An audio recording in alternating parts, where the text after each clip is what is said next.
So this DRDO is using NARAD online conferencing. Yeah, okay. NARAD. Good afternoon, esteemed professors and participants. Now we are going to witness the panel discussion in the second session of day 4, where stalwarts are going to deliberate upon the various aspects of teaching, learning, and evaluation. Now I request Dr. Shubhangi, Program Coordinator, Department of Computer Science Engineering, VTU CPJS, Kalburgi, to take care of the session. Over to Madam.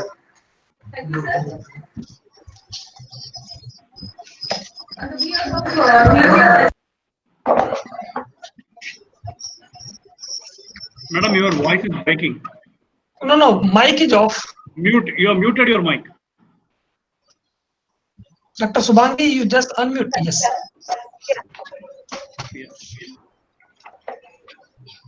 Good afternoon to all. On behalf of VTU as well as IIIT Allahabad, I welcome all the panelists and the panel coordinator for today's session. I am honored to introduce today's distinguished panelists for the panel discussion session, strong academicians, leaders, the most senior eminent professors. Professor T.N. Nagbhushan sir, Professor R. Balasubramaniam sir, Professor Shrishu Verma sir, and the panel coordinator, Dr. Krishna Pratap Singh. It's my pleasure to introduce the panelist of today's session, Professor T.N. Nagbhushan. Presently, sir is working as a principal and dean of JSS Science and Technology University, HJCE Mysore. Completed B in Electrical Engineering from HJCE with the 10th rank and University of Mysore, ME from IIC Bangalore, and PhD from IIC Bangalore in Neural Computing. Sir has 36 years of teaching experience and more than 26 years of research experience in computer science area. Sir has 62 publications and guided the 9 doctoral theses. Sir worked as a principal of JSS ATA Noida Engineering College and HGCE Mysore. Sir worked as a special officer at e-learning at VTU and dean of JSS Science and Technology University. Additional positions held by the Sir are General Manager, Microtech Tel India, Engineering Manager, MS SR Communication Private Limited, Mysore, Special Officer at VTU E-Learning Center, Mysore, Chief Executive at JSS Research Foundation. Sir gave new technologies to the e-learning system at VTU, which was the first in the whole country. During his 3 years in JSS ATA Noida, earned the good recognition and occupied a top 3rd position among technical institutions in UP, and also earned first place conducted by Hindustan Times reported survey. During his period, the JSS Research Foundation saw vertical growth and accounted for a good number of research publications. Sir had invited by various international universities, institutions to deliver lectures for various assignments. Few of them are OCO Graduate School of Venture, Seoul in Korea, University of Technology from Mauritius, Hannan University, Osaka, Japan, IEEE International Conference from Singapore, Sun Microsystems, San Francisco, USA, Georgia Institute of Technology, Atlanta, USA, Mauritius Research Council, Mauritius, Durban University of Technology, Durban, South Africa, Nokia Corporation, Finland, Aalto University, Finland, Peterson Electrotechnical University, Russia. Sir is editor and reviewer of international journals such as Pattern Recognition Letters, Symbolic Data Processing, Evolutionary Computing, IEEE Computer Vision and Image Processing, IEEE Transactional Neural Network, Signal and Imaging Systems Engineering. Sir was a member of Technical Committee selection panels in e-Governors, Diety School, SESCOM, Mysore. Member of Technical Advisory Committee, Kannada University, Hampi, Karnataka, advisory to the Vice Chancellor of Karnataka State Open University. Sir, on the behalf of VTU and IIIT Allahabad, I wholeheartedly thank for accepting our invitation as a panelist. Thank you, sir. It's my honor to introduce eminent professor and great researcher and panelist of today's session, Professor R. Balasubramaniam, sir. Sir is working as a professor in Department of Computer Science and Engineering at Indian Institute of Technology, Roorkee. Sir has completed his PhD in July 2001 from Indian Institute of Technology, Madras in 1996, University of Madras with the gold medal. Sir, as a guest professor, visiting researcher at various institutes and universities in India as well as in abroad. Sir was a guest professor and visiting researcher at Osaka Prefecture University, Japan, University of Cyberjaya, Malaysia, Kyoto University, Japan, Milan, Italy, Rennes, France, IIT Madras, IIT Roorkee, Indian Statistical Institute, Kolkata, International Christian University, Tokyo, Japan, State University of New York, USA, National University of Singapore, Computing and Informatics, Multimedia University, Malaysia, University Science, Malaysia, University of Windsor, Canada, BITS, Pilani, Rajasthan. Sir was a postdoctoral associate with Professor Debodhar Silver, the State University of New Jersey, USA, postdoctoral fellow with Professor Pascal M. University of Missouri, Columbia, USA. Sir is a guest scientist at International Center for Theoretical Physics, Italy. Under Sir's guidance, total 19 students has completed their PhD, 1 year submitted the thesis, and 15 are ongoing. Thesis supervised for the MTech, a total 120 thesis has been supervised by the Sir for the MTech candidates, while the 33 for the BTech. The project fellow, Sir has acted as a project fellow with Dr. Asha Rani in the ISRO project in the year 2007, with Dr. Gaurav Gupta is in ISRO project from 2007 to 10, and with Mr. Deepak Murugan in ISRO project from 13 to 15, with Mr. Ankit Sharma with the Samsung project in 2019. The major awards received by the Sir are Boyce Cost Fellowship Award in the year 2008 and 9 in Mathematical Sciences, awarded by the Department of Science and Technology, Government of India, Visit University of Windsor, Canada. Outstanding Sir has received the Outstanding Teacher Award, awarded by the Indian Institute of Technology, Roorkee, 2010. Sir had an industry interaction with Microsoft, as well as from GE Bangalore, IBM India, Samsung Noida, Facebook, AI Research and Applied Machine Learning, USA, Honeywell Bangalore, etc. Sir has completed 16 sponsored research projects from IIT Roorkee, MHRD, DSP, ISRO, CSIR, IRD, SMILE, IIT Roorkee, with Samsung, Spark, Government of India, and completed the 5 consultancy projects from Defense Electronic Applications Laboratory, Dehradun, and Instrumentation Research and Development Establishment, Dehradun, and 1 project from the Government of Yemen.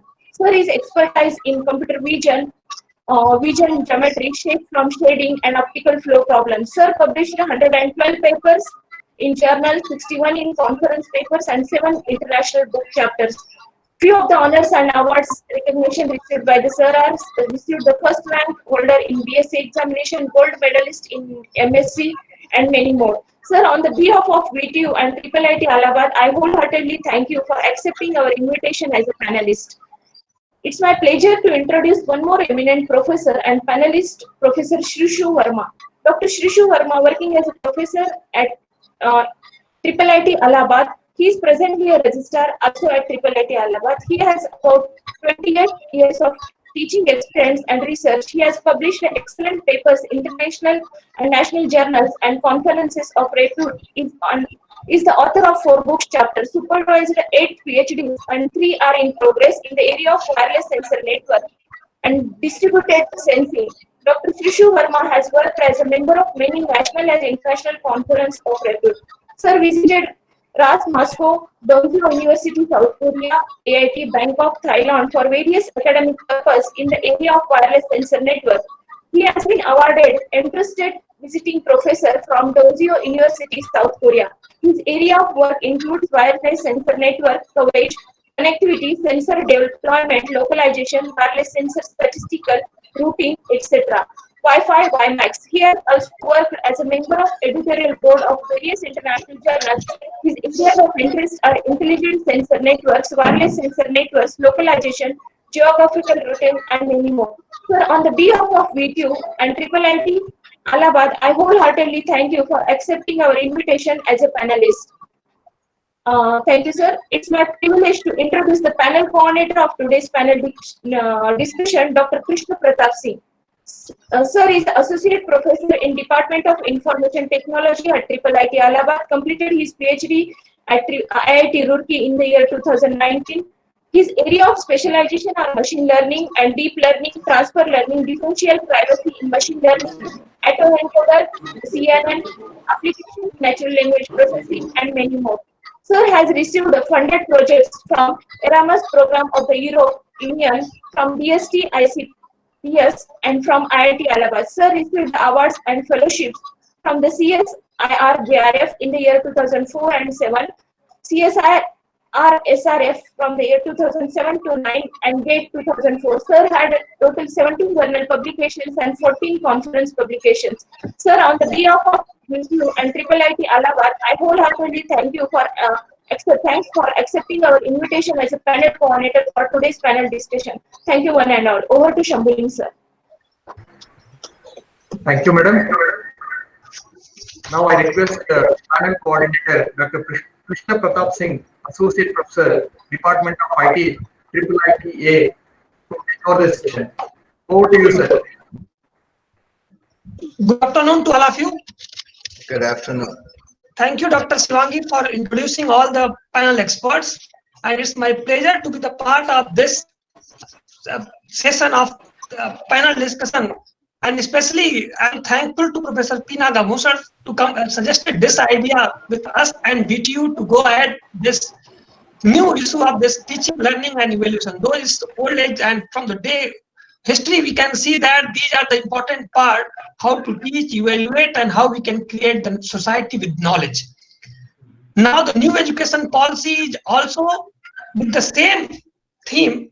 And we all in India, we are going to look for this special thing, how to teach, how to evaluate, and how to create environment for the learning. The environment of learning is now going to be the very, very important part where the society, institution, even schools, everywhere, students are able to get a better environment for learning. With this session, we have three eminent experts. Already Dr. Shivangi has introduced, not taking too much time and to give more time on the discussion, what the questions we have received from the different participants. Now I would like to invite senior most professor, Professor TNN, to share his view. And then after that, after 10 minutes presentation, we will start more on panel discussion. So sir, I will welcome again on this session, and especially thank you to you for accepting this invitation to be the part of this discussion, sir. So again, I am inviting, and this session is now the next 10 to 15 minutes to you, sir. So thank you, Dr. K.P. Singh, and thanks to our beloved Dr. PN for initiating so many initiatives for the betterment of computer science and education, information technology. It's a great time for all of us to really share our views, which we have acquired over a long period of time. Especially, the pandemic, has really put us actually into a new environment, new world, where we need to really think what kind of new education system that we need to really put in place. So this is a very important concept. We have been teaching for more than 3 decades now, and we need to evolve certain new measures in order to see that what kind of world that's going to exist in 10 years or 20 years from now at least. So we want to generate the graduates who are actually future ready and not actually industry ready. I would say that the engineering systems are trying their best to prepare industry ready engineers today. So every college, every institution is working only on how to really prepare the engineers so that they can quickly get into the industry and start working. Now I think we need to put a full stop there. We need to really prepare engineers for tomorrow and the future. So therefore, in this context, especially computer science is the one which is catering to the needs of all kinds of science and technology and other disciplines. It serves as a kind of a bridge for. And therefore, the engineering education, especially in computing and information science, need to be viewed from different perspectives. Are we really doing that or not is a big question today. Now, in this context, the teaching method, which we have been using, say conventionally Blackboard teaching, and this really good actually. We'll actually learn from Blackboard teaching only. The reason is that the teachers who taught the courses during our times really made our lives. And during that, we learned a lot actually. So that kind of philosophy no longer exists in the current, situation, which we have around 3,300 engineering colleges across the country. So therefore, the teaching is not really good enough. Only 20% of the engineers are getting employed, and so on. All the statistics we have been listening today. Now, thanks to the National Board of Accreditation, because I've been associated with that, they are trying to really do something good because they want to define the course outcomes and want to evaluate the students based on their learning outcomes, the graduate attributes. But this is also not really going well because everyone is computing some data and putting some statistical data, claim that no, they are doing, but that's not really happening across the country today. So what we want to really do is that we need to really adopt a standard teaching practice, especially in the context of the pandemic and the future education system. The teaching method need to undergo a different perspective altogether. Now, if we consider alone next 6 months, we are invariably asked to teach from home through online mode only because we cannot really satisfy certain needs of the COVID pandemic. So therefore, the students are away in their home and we are required to educate them. Now, this PPT is becoming a standard tool for every teacher across the country to teach whatever they want, and some people read it and then students are not really understanding anything. This is a kind of feedback we have got actually. So some students, some gifted teachers appreciated, and most students say that no, we didn't really understand. The reason is that in a college, in a typical college, forget about IIT and other institutions. If you take a typical low, rural college or a college which is in this urban city, the input is basically heterogeneous, starting from very low-ranking student to meritorious students of different proportions. So that means the teaching is more complex to these institutions than teaching in IIT or IISc, because we assume that the intellectual levels are at above average and we teach them and really dig out the best in them, and then they go as a bright engineers in all those institutions. But coming back to these institutions, my experience is that teaching is very difficult because you need to satisfy both bright students as well as the students who are coming from the weaker background, weaker knowledge, and so on.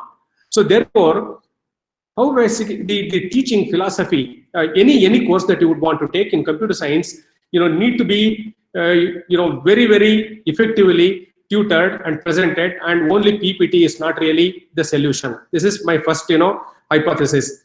The second thing is the teaching through online, it has to be effective, reach out to all students, therefore keeping their interest alive for 60 minutes of presentation shouldn't really have. That means we need to have an integrated components embedded in the teaching system.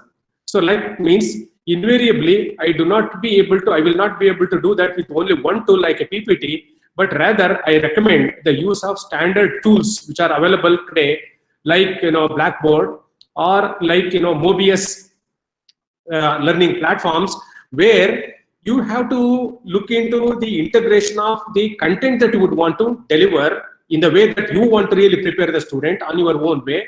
So you can prepare the content using such platforms, and that content will invariably have a video component for some time, an animation for some time, and the simulation of a mathematical equation for some time, and statistical interpretation. And end of the story, you can also show the quizzes and online presentations, including text and PDFs. All these things are integrated, and in an hour of presentation, what theme that you would want to propose should be completely embedded in that 1 hour duration using these tools. And therefore, this basically could really help to reach out to the student community in a better way. And second thing is that these course materials must be made available asynchronous. Once the lecture is over, they should be stored on the server, and students should be able to access them time and again to understand this. So teaching is going to be something very, very important for us in the future. The second thing, especially in computer science, Sir, if you are using any PPT, so that one is not visible. If not, then if you are using any PPT, okay.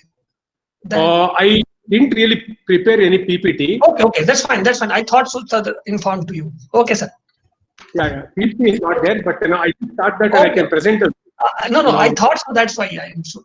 Okay, I would have I didn't really realize that I have a presentation. So anyway, so this the idea is the second important thing that I would want to propose is in all computer science, in all branches of engineering, whether it's electronics or electrical, the importance to mathematics is actually least in all education systems. This is very, very, very, very dangerous. We will not be able to produce future-ready engineers unless the mathematics is emphasized at all levels. Having said that, mathematics, the student should be able to see physics in mathematics. That means if an equation is written, an empirical formula is written, one should be able to visualize what actually it does. That is not really being taught by the teachers in the education system. In computer science, if you take, for example, if you take a multi-layer perceptron, for example, a multi-layer perceptron with 4 inputs and 2 outputs, if this is done, you always, want to understand using a tool, then no one will basically understand how the dynamics basically happens inside this. When you give a vector of input, it gets multiplied, produce a unique output. But what does this basically physically mean? So that means if an x1 and multiplied by w1 and x2 w2 and x3 wt, a linear summation of this passing through a nonlinear function, it amounts to basically equation of straight lines adding together. So that means the geometry is not actually told what exactly is happening in the system. The second layer basically is the culmination of several hyperplanes to generate an arbitrary shape in the classification region. So what I mean is that, when we want to teach something, we should also be able to create interest among the students by showing the physics in it wherever possible. At least we should be able to show in 2D and 3D, and beyond it is only in equations. So therefore, whatever you want to say in computer science, we need to create an interest among the students by creating interest in mathematics, apply wherever it is there, and show their importance in the realistic practical means. So this is most important critical component. So teaching in computer science using exemplary method invariably requires a lot of simulations. So therefore, I have used one software called Mobius, and it is a company in Canada who have developed this tools where you have the simulations for 5,000 mathematical equations. So that means you can bring down those equations and show the graph which is varying in real time. You can change the parameters on the fly, show to the students how it works, and students can also try, experiment, and understand. So that means they have the complete grip of using that kind of equation for practical applications. So this way, the teaching should integrate the simulation in real time and so on. Then second thing is basically, for example, if you take a linear algebra, suppose I want to solve Ax equal to B. So that means I have a matrix vector multiplications leading to another vector. Basically, it's a linear summation of basically columns of vectors leading to another vector. So in this typical dimension space, I should be able to show this arrangement in a 3-dimensional system, that how basically the column vectors are multiplied and added to reach out whether that particular plane contains a solution or not. So that means, I should be able to show all these things in terms of physics to create a kind of interest among the students. So this is only a small, tip of an iceberg where in all branches of computer science, we have such kind of applications to create the interest among the students. Then coming to the evaluation, we should be able to evaluate the students based on the cognitive levels. That means we have to teach all courses based on understanding, based on analysis, based on design, based on synthesis, and last part based on creative thinking. So whatever subject that we want to teach, to what component these cognitive levels particular course. So therefore, what percentage, what proportion of these components need to be decided by the teacher based on the students group, and therefore his teaching will go, and total amount of time that he would spend on a specific cognitive level determines the number of questions that are likely to appear in the question paper or in the assignment. And especially assignments need to be group based. Let them search all kind of materials, Google and all. End of the day, they need to spend a lot of time, and therefore learning should happen. So the philosophy is learning inside the classroom is minimum and learning outside the classroom has to be maximum. So this way, we should be able to look at the exemplary methods in teaching, evaluation, and also create a good environment of learning, especially on the use of tools and technologies in the present scenario. I think with this, I will set the tone for other, distinguished panelists to give their inputs, and so that we can also look at, see what best, we can really do at the end towards convergence. Over to you, Dr. K. Singh. Thank you, sir. Thank you for discussing that a teacher had to be innovative and teacher had to learn so that we can create a learning environment. So thank you, sir, for nice words for this, for motivational bending of knowledge, how the teachers can learn and understand to create a better learning environment. Moving ahead, now I would like to invite Professor R. Balasubramaniam, one of my teacher from IIT Roorkee. Sir, I joined just a little one story I would like to share. Sir, I joined at the same time I joined at a PhD. So I have a very good memory with Professor R. Balasubramaniam. Sir, it's my pleasure to invite you on this teaching, learning, and evaluation discussion forum, and it's over to you, sir. Thank you, Professor KP Singh. So I have a presentation slide. So can I? Yes, sir. You just say it. Yes.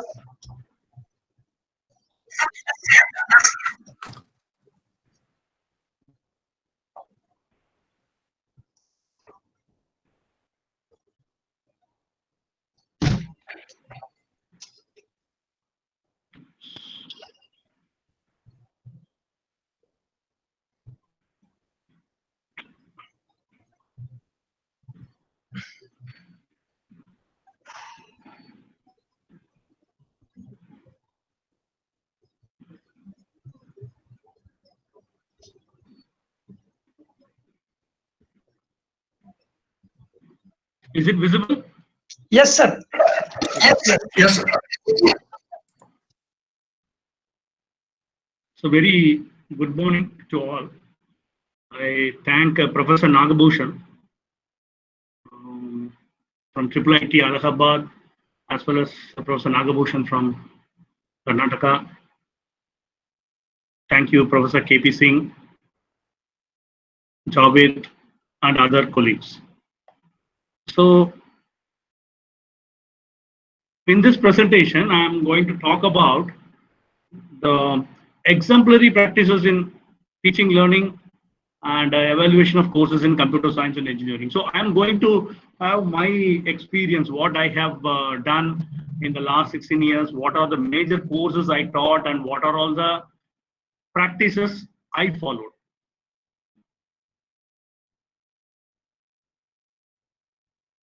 So the last 16 years at IIT Roorkee, I have taught these courses: data structures, programming, database management systems, image processing, and machine learning several times.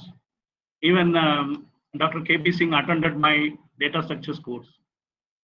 If I'm not wrong, KP, you can correct me. Yes, sir. I have attended that. Yeah. So what are all the procedures I follow?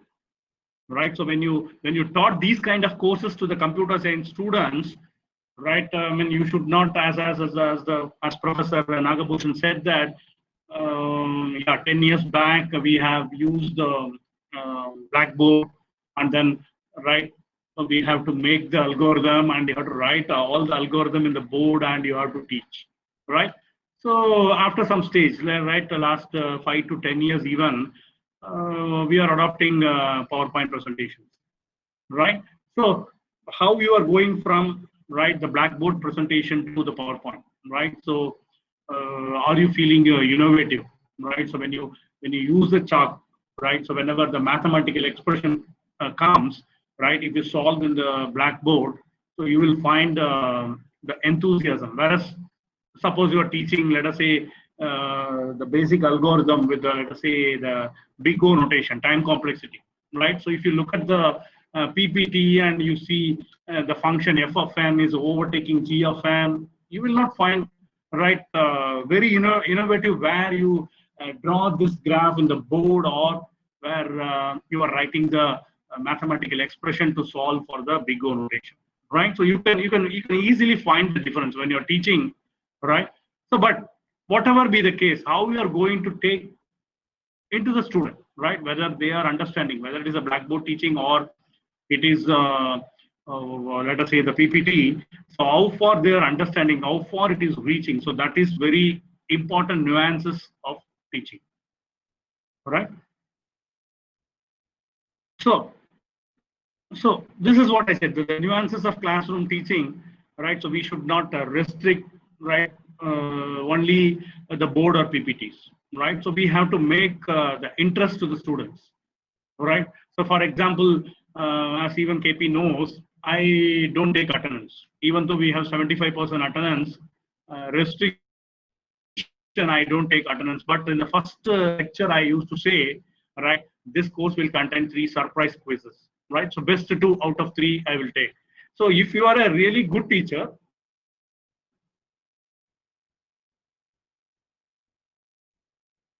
So I used to get 170 plus students, right? In particular data structure, it will be 210 plus in the second semester, because it is also called minor elective, plus 40 students I used to get. So assume, even though whatever mode you are taking attendance, it is a cumbersome, right? So in that case, how to go about that? If you're really a good teacher, you will always get a 160 plus attendance, right? And moreover, you are putting a restriction on the surprise quizzes.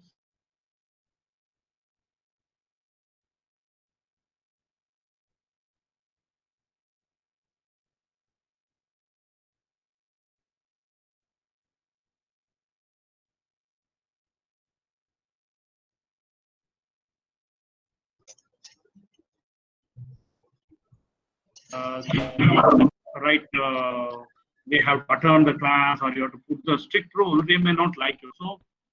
So you can make the surprise quizzes when very innovative questions, right?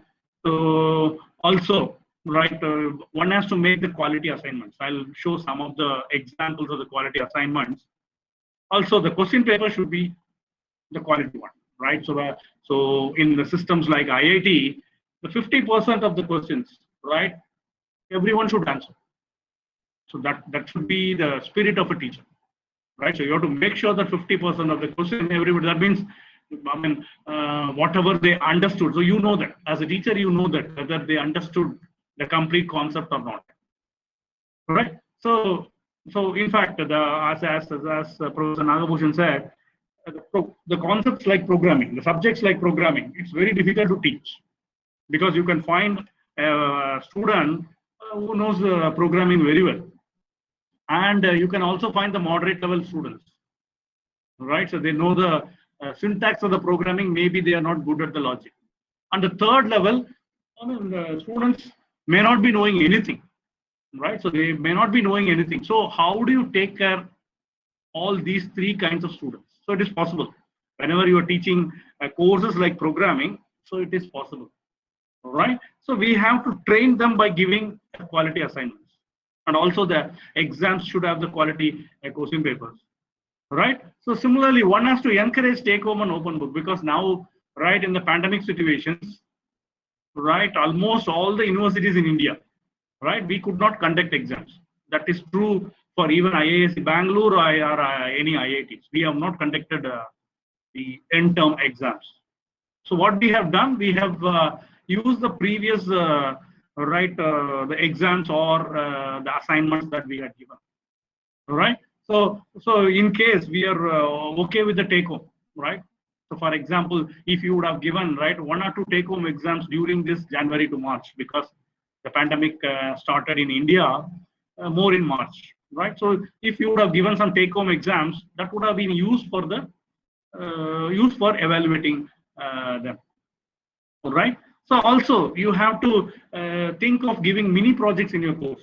The courses like machine learning and deep learning, all right? So pick up the problem which will be useful for which will be useful for the industry or any applications, right? So one instructor can think of giving the mini projects, right? So some of the snaps, what my students have enjoyed, some of the assignments, right? Some of the questions, right? I will post in this next 2-3 slides, right? So you can see this is I mean the students are entering first semester, right? The first question that you are seeing over here, I have given this AKS primality test algorithm. That means finding out the prime number in order log n power 12, then they reduce to log n power 12, log n power 6, right? So when you are giving such problem, and if you look at, right, if you completely read it, so take your own time till the end of this course. So the idea is students will think, I mean, why the faculty has told, why the teacher has told till end of this course. So what is there in this algorithm, right? So this is a breakthrough by IIT Kanpur professor and students, right? The famous AKS algorithm, right? So once you are given this, okay, usually whenever they solve the problem for prime number, so we know that order log n, right? Order n, right? Order root n. They solve order root n, right? So, but this algorithm takes order log n power 12 or log n power 6, right? So the extension version was log n power 6, right? So this is an efficient algorithm. So they will remember. So it should not be like you are giving assignment 1, 2, 3, 4, 5, 6, and then the submission, right? So if you give an extra credit, right, as long as take your own time, right, to solve the problem. So they should not forget throughout the lifetime, right, why this problem is so important.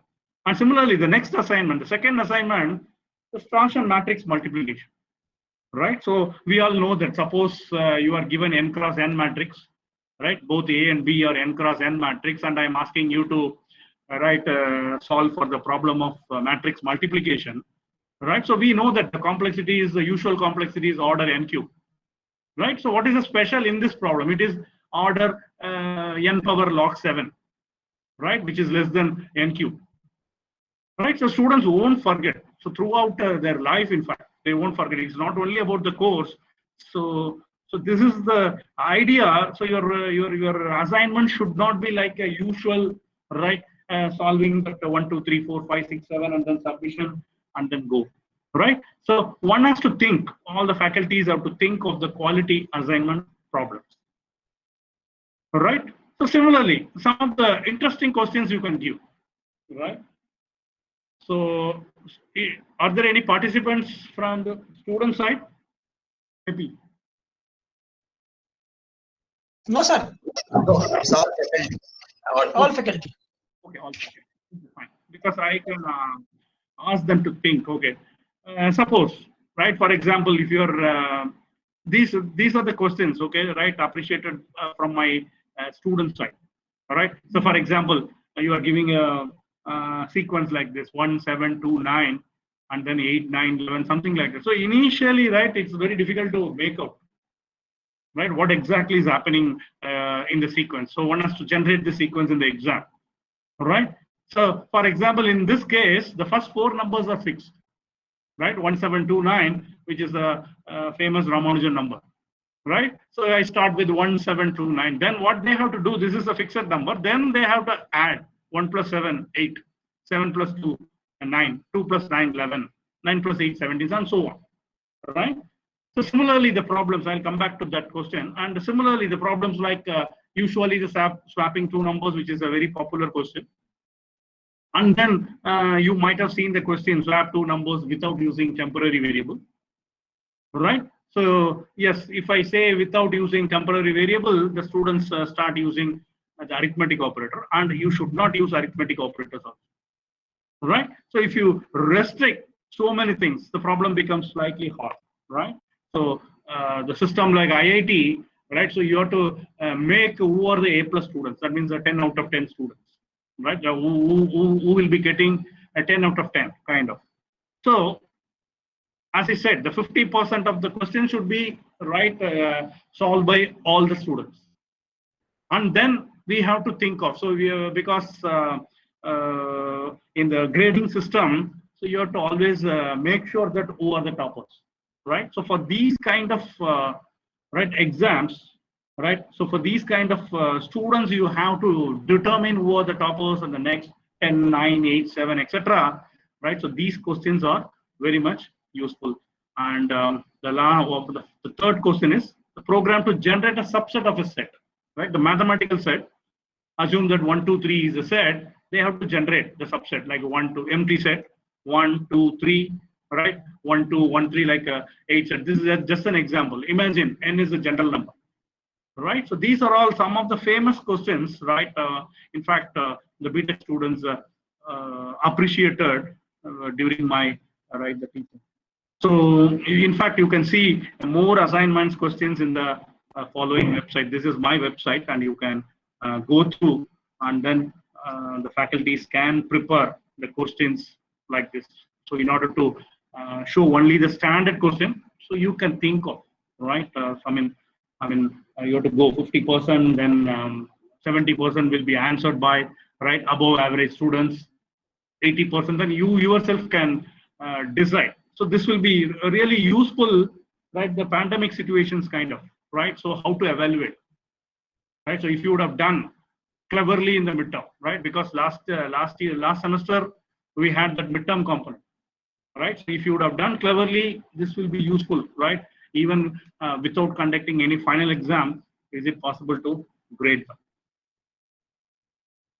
And similarly, fortunately, I had given the take-home exam, right? So the take-home exam is right. Another important thing, open book exam you might have heard, but take-home exam. That means I had given, let us say, January last week or something, right? So 2 months. The if you look at the here, the first question is very trivial, easy, but the second question takes lot of time, lot of time. Even let them discuss. Even the students, let them discuss, and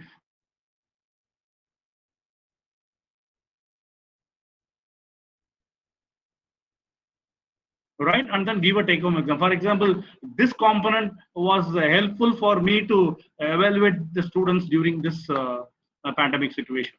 So right, I mean 23 and all, it was going like a peak, and at the time there was no institute or university, right? So still I could make it, right, the evaluations based on the take-home exams assignments. So now, the online point of view, if you are going to do the course completely online, right? So these are all some of the components. So you can always give the quality assignment, right? You don't need to worry about whether they copy or write. I mean, nowadays you can easily find out if they copy. You know that. I mean, most of them are researchers. We know that how to make out right whether the students have copied or not.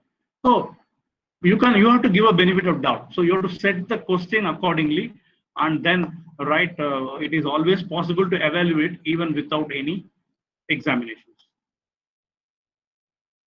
right?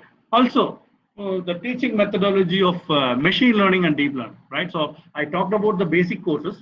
So in the case of machine learning and deep learning, the teacher has to emphasize the mathematics behind, right? For this, you need a linear algebra, probability theory, right? The calculus, right?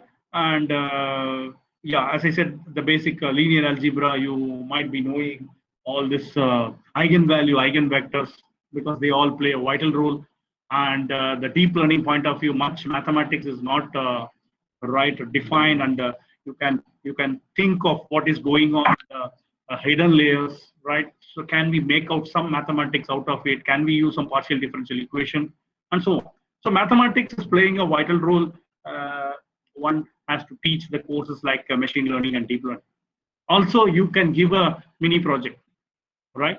So the practical problems, whatever the practical problems you're facing, right? For example, the ATM machine, sometimes some human activity recognition you can find, some anomaly you can find, right? Somebody may steal the money, right? Or in the airport you can find, right, the fight between the crowds, the fight between the two people, right? So these are all anomaly.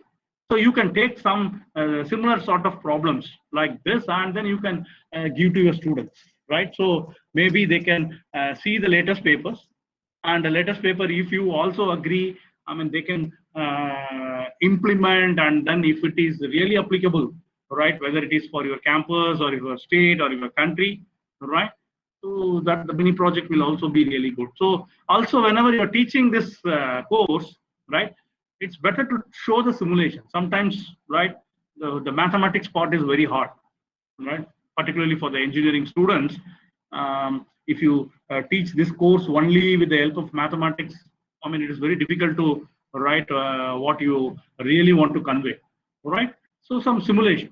So suppose, right, you are extracting, let us say, eigenvalue in the principal component analysis problem, right? Well, you can show what is eigenvector, right? Eigenvector graphically, right? So the largest eigenvalue covers the principal component. So you can show these kind of simulation, or the geometry, or the graphical interpretation, so where the students can understand better,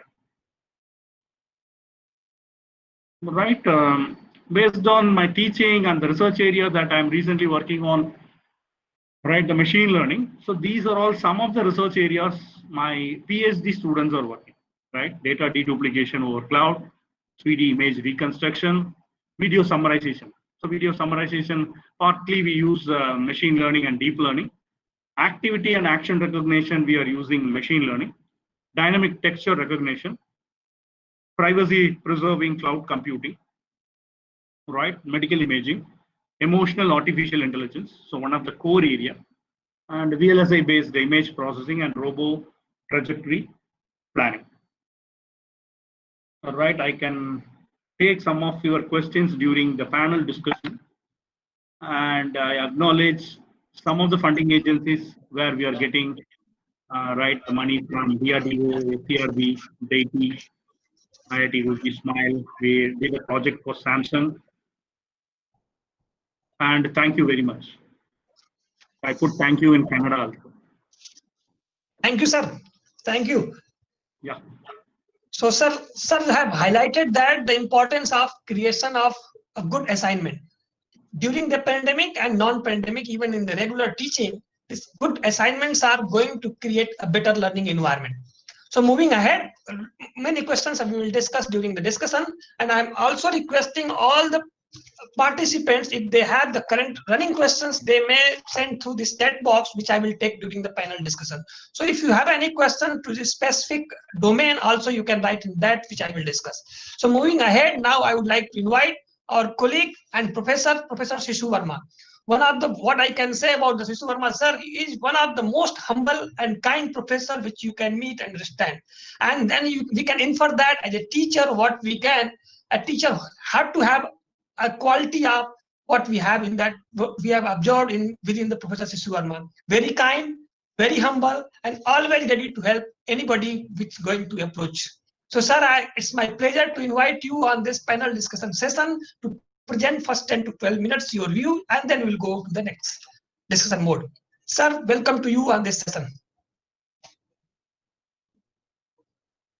Shishu sir. Sir, please unmute. Sir, unmute. Okay, it's fine, sir. Good afternoon, everybody.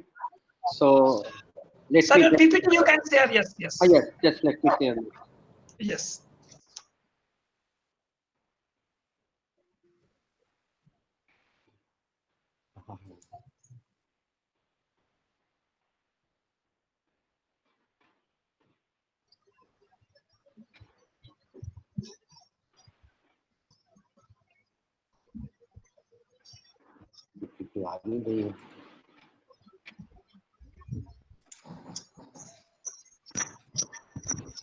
Sir, through present now, and then we can share.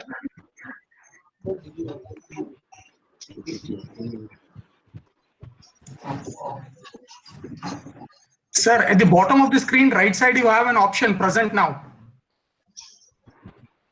Shishu sir.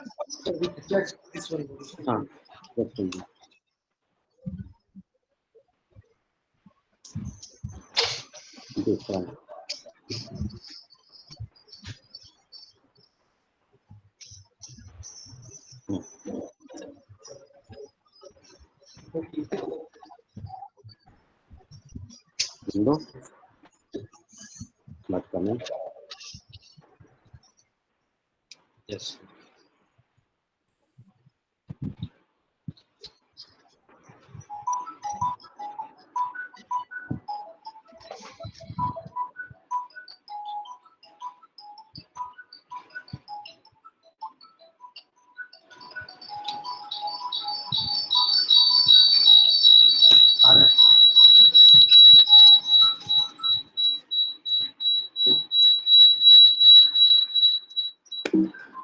Just a minute.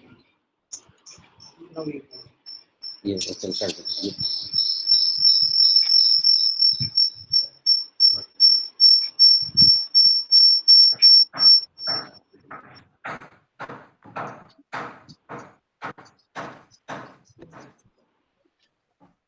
Okay, sir. Okay, sir, it's visible now. Okay, sir.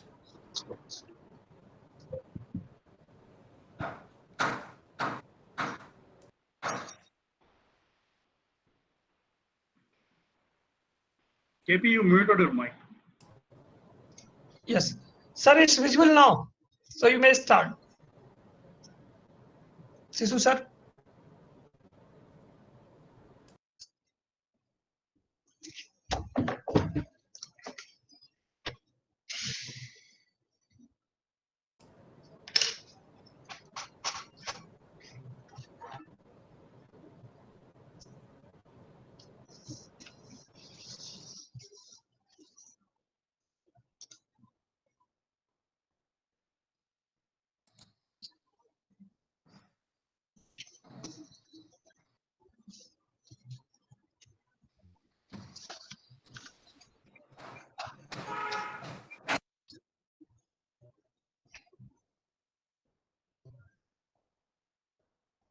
Again.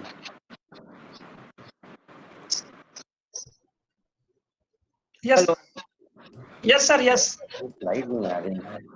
Sir, you wanted this one only. See Here. here. You can ask, sir. Rajesh, make it full screen, Rajesh. Yes. Rajesh, make it full screen. In a PPT play mode, you go. Rajesh, Yes, sir. click on the bottom. Yeah. Yes. Yes. Okay. No, fine. Fine. Yeah, please start. Yes, sir. Now Please. it's It's fine. So, good afternoon. Sorry it was just late. Now we will discuss teaching learning perspective view for wireless X. Let us see that what is this X is. Now, if this X basically can be a network that defines wireless networks, this X can be a sensor networks that defines wireless sensor networks, IoT, mesh networks, etc. Now, how these applications can be taken care of?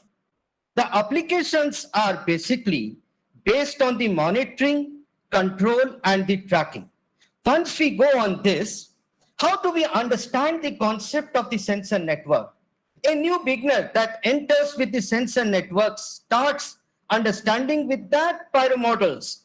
And basically that sensor networks is nothing but a combination of the ingredients which defines sensing, computation, communication, programming, and control. That looks like a type of the communication, a type of the computing, a type of the controlling, and also a sort of the programming means just to configure the hardware or the software, whatever we have. This concept further, to make it understand, it is now divided as the part of the functions and other functions. If I say functions, it defines the processing and the diagnostic. What is diagnostic? Means a person has sensed, say, there is an object, there is a particular device. Now we have to process it because sensor is something which senses, signal conditioned it, and finally transfers to the required destination. Therefore, the concept and understanding reveals that the ingredients that we have taken, that has to be combined today, combinedly with the accumulation of the functions with the monitoring the other points, that is other functions. Now, this is the wireless X component that looks like. If you see this, there is a comparison criterion here. We all understand in the class that sensor networks are there. A student enters with the theme of the electrical components, with the theme of the electrical sensors, with the theme of the electronic and the power sensors. Now, this particular has been a concept in the 4 views that there is a node architecture, there is a device in design environment, we have the configuration, reconfiguration, and finally the verification. Verification means wants to transform so that the student can view. The thing can be vision, means that wireless X components will be a view such that the attitude of the view is according to the action of the device. This states that tools have been defined in terms of the experimental tools, because once anything which have been read on the theory, the learning process starts with the practical aspects and the tutorials. And this I will show you as an example case study, that tools are there, emulators are there, and simulators are there. Now, these simulators are why needed? Because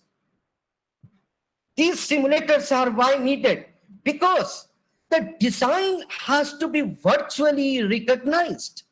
And once this virtual recognition takes place, the architecture is optimized. And once this is optimized, we move towards what we call the real-time outcomes. Because unless and until we know that 1,000 packets have been sent and we are receiving 1,000 in noiseless channel, that has to be defined. If not, then tools are needed to be taught in the class that which provides the noiseless. I go for an electronic, suppose. There are antennas, and antennas are, say, parabolic antenna. But a glider or a drone may not need that. Why? Because we understood that glider and drone may not be in the specific orbit where the satellites are. And therefore, a different type of the phase array antenna is needed. So if we model that with the WSN phase array antenna, the simulation will give an outcome. Now, major applications here leads us to the transportation and logistics, smart buildings, healthcare, and not only that, but the monitoring. And if you see this just tool, a channel of the applications here has led us to what we call as the tracking and the monitoring applications. This is the example that I wanted to say. We have the sensors deployed. Now, I want the student to understand what to do with that. I want the researchers to understand that now what next? The answer is, I want to suppose find number of birds in the nest. Now, if I want to find the number of birds in the nest, what is needed? If birds are too much, light will be less, temperature will be there, location will be there. Defining the parameters from 2 seconds to 30 seconds, I just require a just 3-line understanding that what is the average light, average temperature and location. Just from this, I can monitor the deployment of the sensor network to find the number of birds in the nest. Not only this, the problem is not tricky. Number of birds in the nest is good, but I just now to understand that how can the student find number of singing birds in the nest? Now, if I go for the singing birds in the nest, now the problem becomes slightly tricky. And therefore, this understanding from the prerequisite knowledge to the particular application will define the concept of the assessment, concept of the learning, and with that concept of the learning, the application by itself will produce the outcome, whatever is needed. The quality of this particular concept, whether it is sensor or whether it is any particular other cues, it is something like that.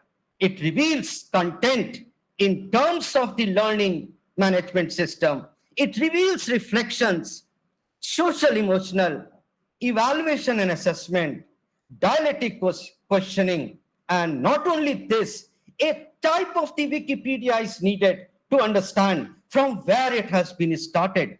Was that were mathematics that has needed that? What does a Python programming, or was there a simple MATLAB simulator tool where we can import whatever we like and just ask the MATLAB to evaluate it? That results in the collaboration. And that is a particular view that how we can check the quality today of all the particular exemplation in the area of this wireless X. Now, not only this, we have led us today that Internet of the Things have come out. That is not new. That is under the Internet of the Things just has been broken from the wireless sensor networks. A parallel computing was there earlier. Distributed computing came into, ad hoc networks came into, mesh network came into. Now the problem was that if the large deployment was there, the attitude and action, that means the amplification of the intelligence and decision was not proper. And therefore, a network of the network where we can have either a decision tree or a graph, whatever is needed for the full connectivity and for the full communication is now defined. Now, if we see that connectivity It is a machine to machine learning. So what I can say, WSN supplemented with the machine to machine provides the Internet of the Things. And things are nothing what we have studied in the previous slides, that is the sensor. So the wireless X, earlier when we were students, we used to read CDMA, FDMA, TDMA. I thought, what is this F and C? I just made it as XDMA, and let X be factorial 3, that number of 6 combinations here. And that's the reason that when we started with wireless, we only went out to the collision theory. We went out to the something deployment. Now, Internet of the Things is providing what we call as an intelligence, connectivity, and data information. And that's the reason today we are went off to the track of the big data analytics, augmented reality, and not only that, a particular hardware now is there we can install, which provide the framework of the intelligence. And we all know that this framework for any student is nothing but a service-oriented architecture. So a track is there. Commit out to the Internet of the Things. Whether I can go from the sensor, whether I can go for the wireless. I start with wireless X. Let X choose whatever you want, and I can define with the same tools and the same simulators. These are the tools as earlier. Here now Eclipse is there. Here now different OpenCV tools are available, and based on that we can go for the deployment and the action. Now, finding the number of birds in the nest was easy, but finding the number of singing birds in the nest was typical. So we can finding the number of singing birds, we can move from sensor networks to the IoT, or we can have the intelligent IoT or the intelligent sensor networks. So major applications are as usual. Now, earlier in WSN, I told at the last point, one is smart. Now, today the major applications are smart agriculture. Smart agriculture means for a particular clip of the rice, how much water is needed. A agriculture person needs to have to cut the crops. Now deploy the nodes, use Internet of the Tools to find the height of the crops in the agriculture field. And therefore, visiting of the field every time need not be there. And the time is saved, and the student can now understand why IoT has come up even after WSN. This was some of the experiments that we have, just a simple we have done, that how this air quality index is measured. Suppose a bike is there. If you put on the kick, sometimes the droplets from the ice comes out. Why? Because the carbon monoxide content is more. Now, who is defining the content? The student, we have to find out that why this is. So under that condition, the octane number, etc., needs to be defined. And this was for a month, suppose we have defined it. And for this month, just you see that at 12 to 12, what is this graph is giving. That means a particular experiment can be set up to find out the parameters using SWSN, WX, or whatever we want. This is the some variation. Now see, all the variations are not even in a linear way. And that's the reason that non-linearity should be understood. And as a teacher in the class, what this reveals to me, should I throw it? Should I integrate it? Should I regress it? Or should I put any statistical property to find out what is the threshold and what is not? These are the experiments that we have performed. Now, that is the timeline today in the area that is needed for a research. We started somewhere. From here, you see that we are still the adaptation not in the 30%, because most of the hardware are not compatible with some of the things. And therefore, just non-linearity has come out to the 80%, 90%, coming out to the augmented reality. The student can't have the choice. Starting from the blockchain that was providing the artificial intelligence. Now, what is this? This means a classical testing can be done with the data and the model. A machine learning testing can be done with the model and the algorithm. And deep learning testing can be done with the artificial intelligence model and the algorithm. So therefore, a particular student, a particular researcher can now think of that if I'm using an artificial intelligence at 0 level, I can use small blockchain, and using this artificial intelligence, it's not a linear, but we can go for IoT. And if I want it to be used for an augmented reality, we can go for that. A new concept, therefore, is coming tomorrow that is known as wireless sensor, virtual sensor networks that will provide the intelligence, augmented reality, and the security in form of the blockchain. This is the exemplary teaching that makes us to understand what previous slides were. By engaging the whole community, that means we have to organize to do the real work that matters. And this particular concept is divided into 1, 2, 3, 4, 1. Even if you have the small stepping stone, learner has the complexity. I say complexity is order of the n square. If anybody says only n is the good, why not we go for n earlier? Why not we thought of the bash file providing n earlier? So a student in the class should understand that complexity is not that every time reducing. Complexity is that where synchronization of the attitude and action of the computation, electronics, control, and programming can be met out. So this is the concept. The second one is the computation inherent. The third one is another teacher should courage to leave the gaps. We must have the gap, and that gap, when motivated either through a literature survey or motivated either through a real-time experiment, will provide us a dwell on the intensive selected topic to learn and move further. This is the reason that spotlight elimination is generally, these are the relative complex problem that now totally complex is there. That is the last one. That is true. Now, no previous knowledge is there. Civil engineer is there. I want to have this chimney design. I want to have the pollution control in the chimney using the sensor networks. I want what is the level of the pollution should be for an industry, should be for a particular hometown area, or should be for a smart city. That challenge now is this, that provides a relatively complex problem. Now, the concept is opposite of the specialization. That means it does not want to stuck up in the particulars. If suppose I say tan hyperbolic x, I say sine hyperbolic x. Students should understand in the class, hyperbolic means asymptotic down.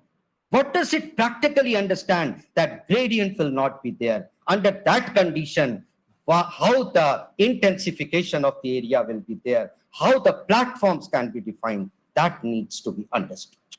This is the framework for the, wireless X, and this defines Bluetooth, this defines internet. Today we have the cloud, earlier we have the client server, now this we go to connect what you call the destination. This is the over framework that we have got the perception layer, what we have studied, network layer, what we know from the cellular, data processing we know for the algorithm, and application it ours, whatever we want, we can do it. This is the assessment. If I want, then prior knowledge, recall, understanding is slightly needed. Skill analysis. Skill in analysis means can I thought? Can I think what is the data structure? Can I think why Java has no pointers? Can I think which is univariate, which is time variate time series? And if it is univariate time series, what should be the output? Can I think out? If this can be, then analysis and critical thinking will lead to the application development with a proper outcome. This is the reinforcement learning, that is the localization problem. We have got sensor network is providing the reinforcement learning by itself. We have the data, determine what action and value it is, choose the action, and if you have the update, reward it, continue this process unless we get the proper environment output. This is something new concept, that is reinforcement learning is now exploration and exploitation. Exploration means actions gathering for experience. See, from motor, say from data structure, say from algorithms, n number of the things are there. A pollution control is there. Now, exploitation comes when those outputs, can I learn or can I select those to have some actions for that tomorrow? And that is known as training, and that is known as initialized at random. So now implementing IoT is nothing, just a study of the process. What the process will tell me, pain points, where I will fail, and how to solve that, and that will make us learn the subject thoroughly. Organized meeting for the customized solutions means group must be there, student group must be there, researcher groups must be there, scientist groups must be there, different research organizations must be there to make us understand what needed is. For example, in electronic, there is an electromagnetic field radiation. Paints are there. Every paints which are put on flights, gliders, drones, they have the electromagnetic radiations. The gap is how to make an antenna, how to make a sensor network antenna that will provide the security and that with a minimum radiation. And this will lead to learning and assessment, and we can have to synchronize it. This is the project-based teaching now. Project-based teaching is an easy one. We have to plan, discover the domain. Somebody is coming, I say, okay, you work on the sensor networks. Once he said, why, what should I work? I say, okay, first read the abstract of any paper. Without reading the complete paper, if you can tell me the conclusion, that means you have discovered the domain. So if anybody can go through that learning, then ensuring the integration with the wrap-up implementation becomes slightly easier. This is one of the examples of project-based learning. That's the easier one. Development of 2.4 gigahertz wireless link. We require transmission. We require encoding, coding. We require modulation as in hardware. And this is finally obtained, linking two computers via wireless link, close-up view of the transmitter and the receiver. If I can have it as a project, now it is vision. Once it is vision, then I can have the thought as an thinking that if there are two systems, one is off, and I am sending the hello message, where this hello message will go. That will only understand once we do it in a real-time monitoring system. Therefore, experiments and results leads to evaluation that can be all attended regions and the terminal region. This is the characteristics model, not going to take much time. And here I have wanted to specify that teaching structure that was traditionally a emphasizing of the linearity, now it is linear and non-linear emphasized students. Earlier speaker has already explained there is a home takeaway and there is an assignment. And that emphasis is now in nothing a concert action with an independent action. And that leads us not only learning, but the stability of learning with the dynamically update in the area where we are. This is the process. Teacher here, with the expectation of supporting details with the students, goes to the relevancy purpose, prior knowledge, whatever he has, whatever new is gained, and whatever learning. Sometimes y is equal to fx is easier to understand, but y is equal to afx is not easy to understand.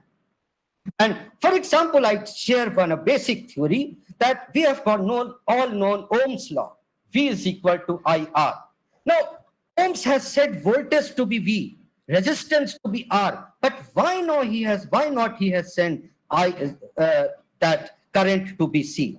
Because if I can learn why not C, then clearly it understands current is the rate of change of intensity. Therefore it is depicted by the I. The assessment goes, only current understanding is not, but the prior knowledge, new knowledge learning, what gives to the assessment. Increasing interaction through modern technology.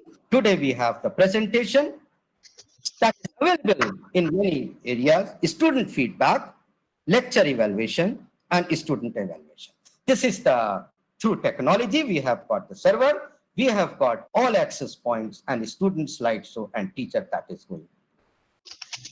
Last is the evaluation criteria, that is LTP that we have. Lecture, I feel that the student can better learn through listening. Lecture method makes the teacher attempt to impart perfect and complete knowledge. Sisu sir. Even, yes sir. Sir, yes. New knowledge is given to the related to previous knowledge. Tutorial is something where stress is on the personal attention. If I write a numerical, personal attention, and the student that discussion with the teacher, the thought is needed. Practical is easy. Real situation, action, ideas, and imagination. This is the thought of total LTP, where we have the lively, educative, creative, quantitative, and development. Last is application prospects. Application prospects is if we go on the real action, reaction, and attitude teaching of the empirical of the model that is defined. We have the virtual navigation, mobile distance teaching, students learning, etc. with the emergency computation. Thank you very much. Thank you, sir. Thank you for highlighting important issue in wireless network and this IoT teaching. And especially you have highlighted how this project-based learning and teaching will be helpful in the CS and especially in IT domain. So now I will move ahead for the panel discussion mode. So sir, if you, yes.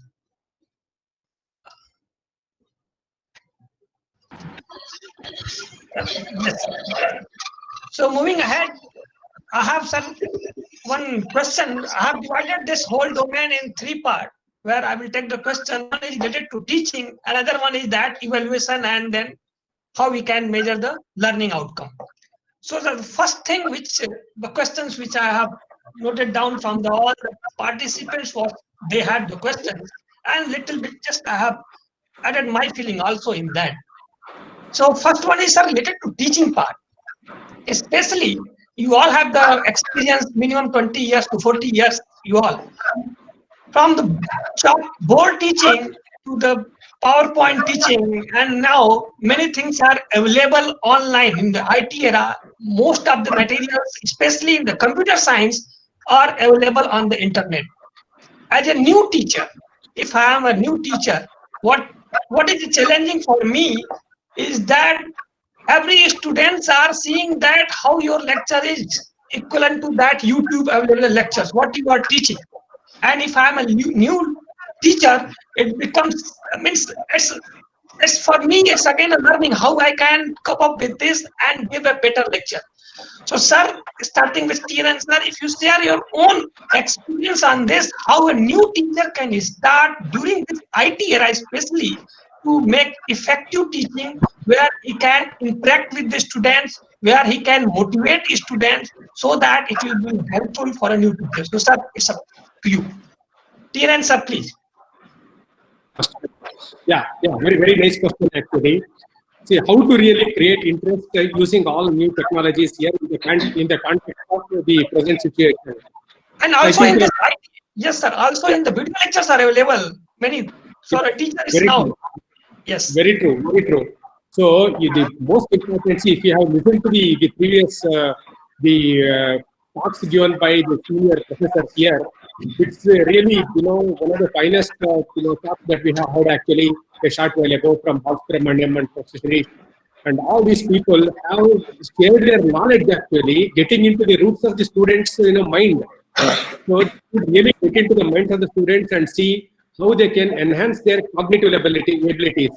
If you look into the assignment also, they have designed, let them take any amount of time. But end of the day, searching everything, talking, discussion, group discussion, everything, end of the day, they produce a solution that would have given an immense knowledge. It's basically an extension of knowledge for them to really solve the complex problems of tomorrow. So that means that teaching basically should trigger their cognitive levels. So it is very important for all of us to teach the students from improving the cognitive levels, be it understanding, analysis, or design, or creativity. We have to look at the content in what level that we would want to really impress upon.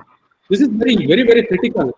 unless the teacher himself is having complete depth of knowledge in the subject, command on the subject, he will never be able to, see which cognitive level he wants to really impress upon. This is purely subjective, and it varies from, year to year, semester to semester. It need not be repeated.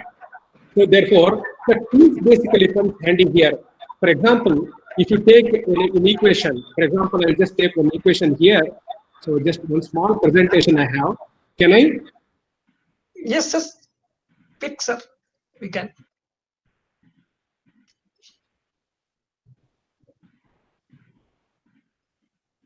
So is it visible?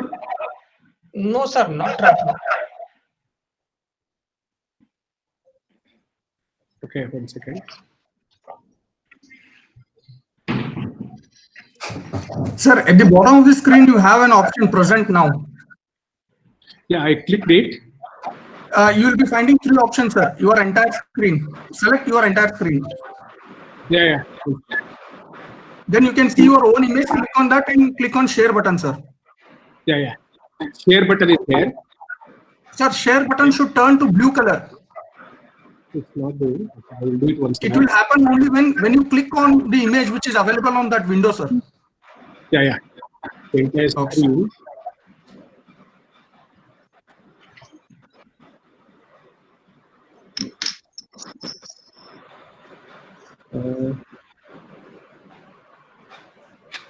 Visible? Not yet, sir. Not yet. Sir, whether the share button has turned to blue color, sir? No, not yet. Sir, then you need to click on the image, sir, which is appearing in that window. Yeah. You can see one more. Yes, sir. In that window, you just click that image, sir. What you can see? The entire button. Yeah. So entire button. Then you need to click on share button, sir. Okay. Then I will come back to this. Yes, sir. Yes, sir. It's getting shared. Yes, sir. Is this coming? Yes, sir. Yes, sir. Yes, sir. Okay. So, for example, just I want to show that this is a system of linear equations, 3 equations in 3 unknowns, right? Now, how I can teach this? Typical mathematics teacher would take these 3 equations and solve it by the teacher will find a solution, find the and be done with that. From computer science point of view, now what I want to tell you is that, see, the learning outcomes basically includes the knowledge, understand the system of linear equations in higher dimensions, skill, use some software tools to understand what equation basically does. Okay, and the creative thinking is that what does these equations mean in physical sense? Can they be understood in 2D, 3D, etc.? And what does the solution mean? So here there are different methods like, we can pen and pencil, we can solve them and get the marks. But if you look into these 3 equations here, each one of them basically represent a plane. And this something, if I use a software here, equation 1 has a plane something like this, another equation like this, another equation like this.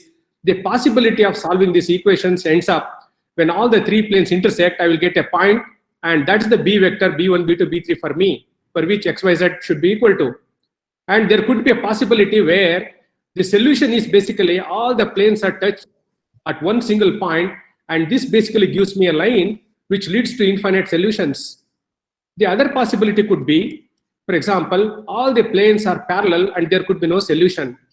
So if I use some kind of a software tool which enables learning, I should be able to show all these things to the student community. So what I mean is that basically we want to tell the students understand the physics of mathematics. I always emphasize that actually. So teaching must be materialized in such a way that I want to give some percentage of understanding, some percentage of comprehension, some percentage of thinking and critical analysis, design, and so on, whichever component is relevant to that particular subject, I should be well prepared. I think, if we basically do that through teaching and also rigorous involvement in assignments and projects. Now, there was actually talk about project-based learning. Yes. Sure. We should be able to do away with all these kind of things. We should be able to trigger the minds of the students, and teaching basically should emphasize only on the improvement of cognitive levels. This is my emphasis. Okay. So moving ahead, Professor Bala. Yes. Professor Bala, if you'd like to share your experience, how you engage your students and also how you motivate them during the teaching, so that many questions I received like that, how to do that. So if you share your own experience for this. Sir, please do this, unmute. Sir, you are muted, Bala sir. Yes. Okay, as you said, right, how the new faculties, right, Yes. can learn the teaching, right? So they have to update, right? You said that the YouTube, many, right, lectures are available. So they have to look at it and they have to update themselves, right? So for example, NPTEL gives a very good lectures, Yes. right? So all the subjects. So before going into the class, they can take up some practical examples, what they are telling, right? And then similar kind of examples you yourself can create, right? For example, if somebody is solving the problem of recursion and they give an example of, let us say, factorial, right? It's a standard example. So you can think of some other example and how practically you can write, teach them. So that is the main idea. Also, you have to keep on update your PPTs, right? So nowadays, all the, I mean, we have come out from a Blackboard to PPT. So you have to always update and you have to have the standard PPTs. And similarly, what Professor Nagabhushan said, the assignments and the project based, right? You have to basic problems. I mean, basic courses you cannot give projects, but at least you have to give a standard assignment to improve the things. And if it is a major course or some core course or elective courses, that's the project based. It's a group of one student or 2-3 students, right? One can think of. Okay. So Professor Verma, if you want to add on this. Now, basically, if I say the new, first I must know what I want. Suppose I want to learn the tables, say 2, 3, 4. The tables can be learned in terms of the skipping numbers. 2, 2 2s are 4, 2 3s are 6. The skipping numbers are there. 5 is skipped, 7 has skipped. Now, objectives should be clear. Second is, once we know what we want, then the basic parameters, basic Wikipedia definition or basic theme we should know. For example, if I know kernel, I can say that Linux is an operating system or Linux is a kernel. So unless and until I know what is a kernel and what is an operating system, understanding Linux, either a kernel or an operating system, becomes difficult. So for this, the laboratory learning with the books learning, and not only that we are opening the book and sitting on the laboratory, we must think out that how it is and what it is and how it can be for tomorrow. So that leads to whatever we say, a project type of the concept. For example, app development is there today. We can have the app very easily using the Java, etc. But how the contents in the app is there, that requires Kotlin to be studied. So any person who knows what is Kotlin can think of making an app, how to enter the data, etc. So that requires that whether we require y is equal to fx or we require y is equal to alpha into fx. That is the basic theory that is to initially should. Yes, yes. So, sir, moving ahead, one important question what I have, like people have asked how to create a good assignment and then how to evaluate, because even during this pandemic time, it's also a challenging part. So especially for data structure and ML, also they want any kind of tools which are helpful to evaluate, and then also to creating assignment and then grading them. So is it any process which you would like to share to creating? Also many examples have been shared. And then if assignments have been created, how to evaluate during this pandemic time, also people are interested. Even though that is valid for even day-to-day normal teaching also. But during this pandemic time, if especially any tools, if you have, and if you have any suggestion for the faculty, which many questions they are asking. So, sir, creating assignment and evaluation, how to evaluate during this online mode, basically people want. Yes. Sir. Yes, TNN sir, please. Hello. Yes. Yeah, 1 second. Yeah. See, creating an alignment, you have to, look from different perspective. Number one is it's basically depending on the course that you are teaching, especially if you take machine learning. Yes. So in machine learning, what we have been doing, we are given some data set, look into some benchmark data set, and you have a standard tool like MATLAB or any other tool. So just, feed the input matrix, get an output, and then interpret. This is how the most, things are evolving. Now that will not really give any kind of, learning basically because it's a black box. Then they don't understand. Even civil engineering, mechanical engineering students also does the same thing. But from computer science point of view, what I want is they need to understand the real, working of the tool. So therefore, the interpretation is very important, and you can really make the student understand in terms of how actually the input vectors are really learned inside, especially if you take deep learning. If you take deep learning at the intermediate level, how the outputs are evolving in a typical dimension space. You can always map from higher dimension to lower dimension and look at how they are evolving, the intermediate features, and how mathematical equations are generating. That really, gives some kind of an input actually. Still at the highest level, if you want to look at the deep learning architecture again, they are all using standard nonlinear functions like sigmoid, which are hyperplanes. So these hyperplanes are basically going to create arbitrary regions in the input space. Now, suppose if I want to have a smooth approximation, now why don't we try Gaussian function, which fits a multidimensional surface in a multidimensional space? So that means, we can always look at a high abstract level for the bright students. So setting an assignment should be creative and should not be immediately available in the textbook. So therefore, the teacher has to spend a lot of time in designing the question on which cognitive level we want to really address to the student community, starting from less easier questions to more complex questions. That means we can assign the assignment in the increasing order of difficulty to take the cognitive level so that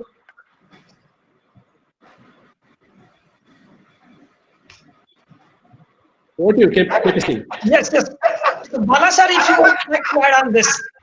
Yeah. So Yes. For your question, Two components, one for the assignment in ML data structure, and then how to evaluate, and any specific during the pandemic, if you have any suggestion how to do, they can do. Yeah. Yes. So for the data structures point of view or the programming point of view, so most of the faculties might have heard the online coding contest, right? So you can encourage your students the online coding contest. Right. So, for example, International Collegiate Programming, ICPC, CodeChef, right, Spoj, and various platforms. Right. The main idea over here is you can find the quality of the problems. Right. It's very difficult to solve. Right. So you can find the quality of the problems. At least you can make out from these problems what are all the assignment problems you can make out in courses like data structures and algorithms, right? Similarly, ML, as Professor Nagabhushan said, the practical problems, right? Even in my talk, I said, right? So any problem you come across, so can we pose this to the students, right? So this is how you can find various applications in the machine learning and deep learning problems, right? And for solving, for example, if you have a class of 1,000 students, how to solve? Or 500 students. Some of the IITs it is possible, 500 students, or even we are handling 250 students.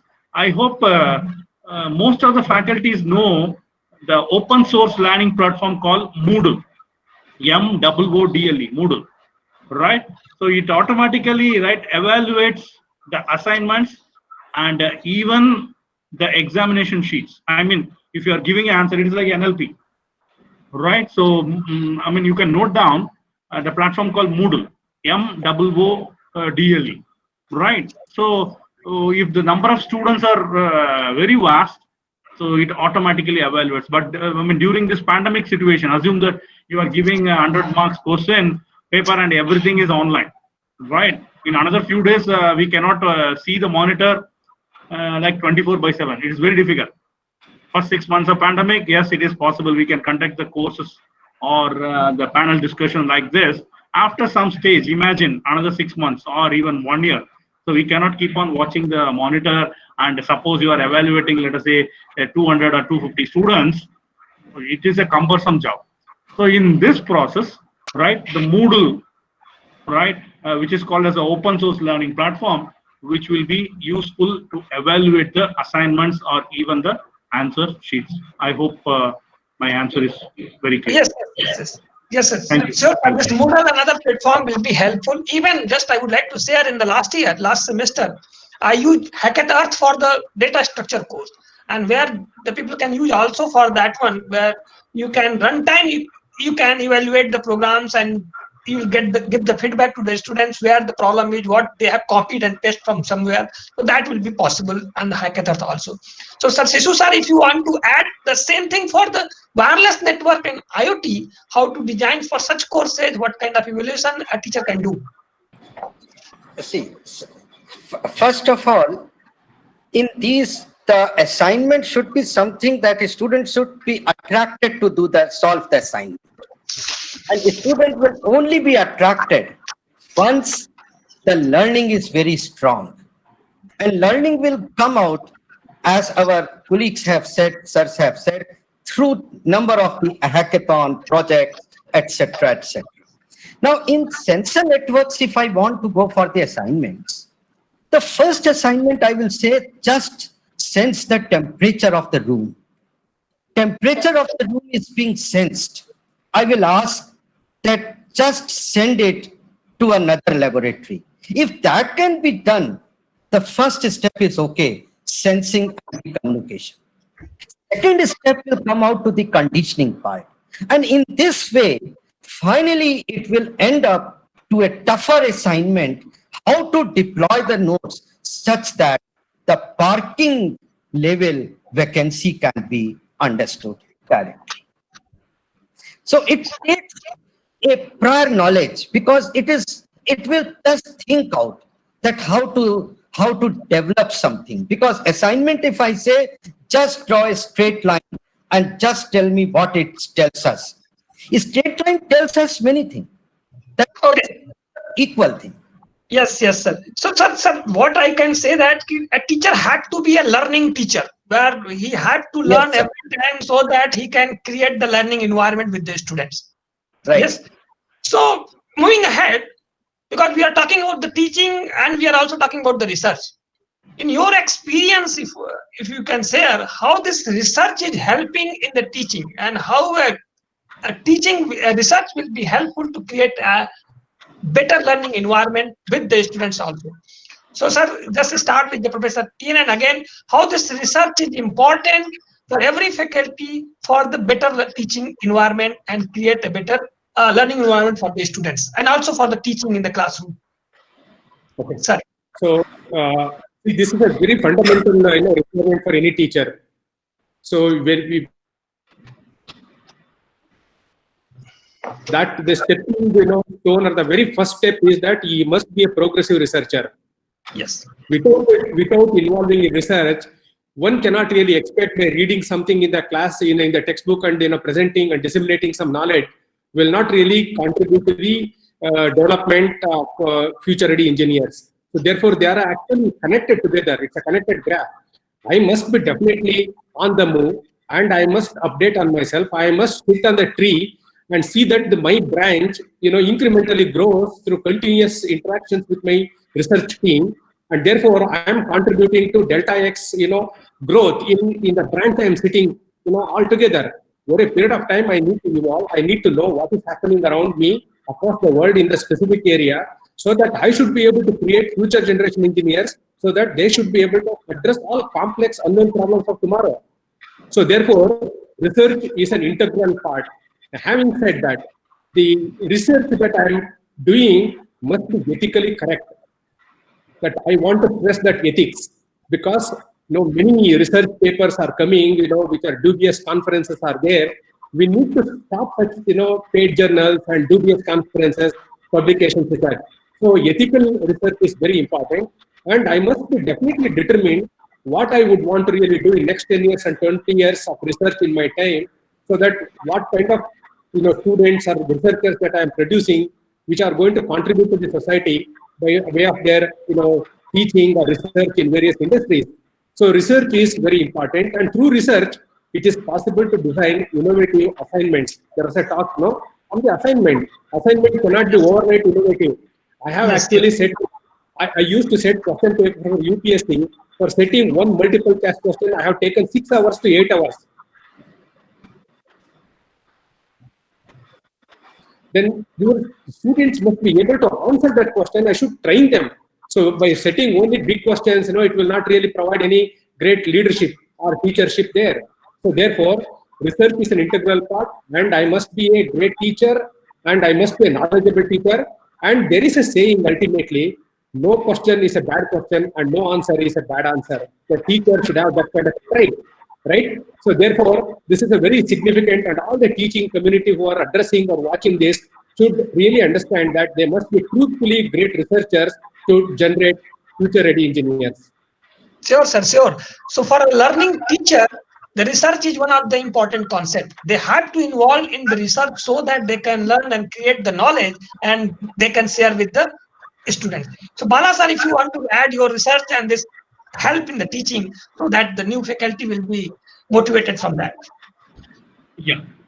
So thank you, Professor KPC. So I started my career in mathematics department. Right, I used to teach the basic mathematics. At the time, for example, linear algebra comes.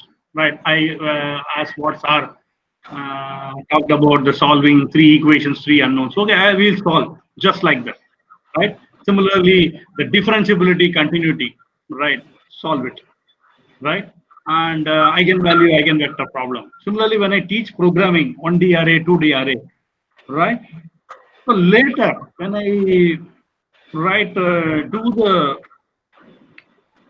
do the research, right? In the sense, when I was in the full swing of research, right? So I came to know, right? Suppose you teach eigenvalue, eigenvectors. So where it is exactly useful? This is the question asked by many BTech students, right? So the later part only.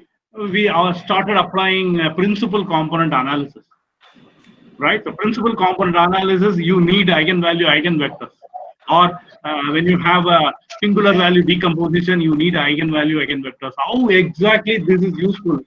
If, for example, my field is image processing, I can relate with image and signal processing, right? So when I am using principal component analysis, this is the eigenvalue I'm getting. If it is a larger eigenvalue, most of my the points lie on this particular component, so we call it as a principal component. So we started based on our the full swing research.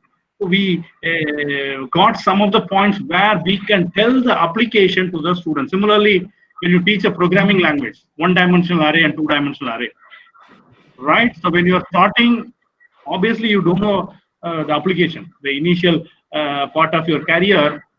Being a teacher, you may not be knowing exact application. So we're later stage, 1-dimensional signal processing, right? Like a EEG signal or ECG signal.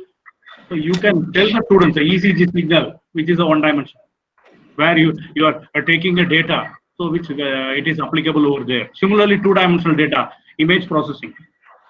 Right. So, sir, we can say that the research is one of the important part for a teacher, so that they can create a better and new innovative assignments. Correct. That will be helpful for the teaching perspective also. So, sorry, sir, we are running time. Time is going up, and we are already have crossed 10 to 15 minutes. So, already, what I can conclude that for a teacher to be making a better teaching and create a learning environment, a teacher had to have a good learner. A teacher had to have like a river where the continuous flow is important, and that a teacher can gain through the continuous research. So all what I can say from the panel side to all the research teachers, they must do some research. Research will help to create knowledge, and through that they can create better assignments, and that will be helpful in a classroom teaching also. So thank you all for joining this session, and I am giving this now the next two from VTU persons to go ahead from this session. Thank you all from my side, sir. Thank you. Thank you all. Professor Subhangi, if you can take this. Yes. You muted. Thank you, professors, for accepting our invitation and joining us in the process of knowledge dissipation. With this, we have concluded the day 4 of 1 week online FDP. I request all the participants to join the last day, that is in the 5th day program tomorrow at 10 a.m. Please remember, it is not 10:30 a.m. Please join us 10 a.m. only. Thank you for joining us. Jai Hind. Thank you. Thank you very much. Thank you, sir. Thank you, sir. Thank you very much. Thank you, sir. Thank you, Thank you. Bala sir. Thank you, Shishu sir. Thank you, TNN sir. Thank you, sir. Thank you, sir. Oh, thank you, Javed also. Thank you, Bob. Thank you, sir. Thank you very much. Sir, Javed, you can get, Professor Sir? Javed, you can get the email addresses of all faculties, Yes, sir. We have, sir. We including have, sir. including the Yes. dignitaries. We can send our CVIP. Yes. Yes. Yes, sir. Yes, sir. Thank you, sir. Thank you. Thank you very much. Thank you, sir. Thank you. Thank you, sir. Thank you.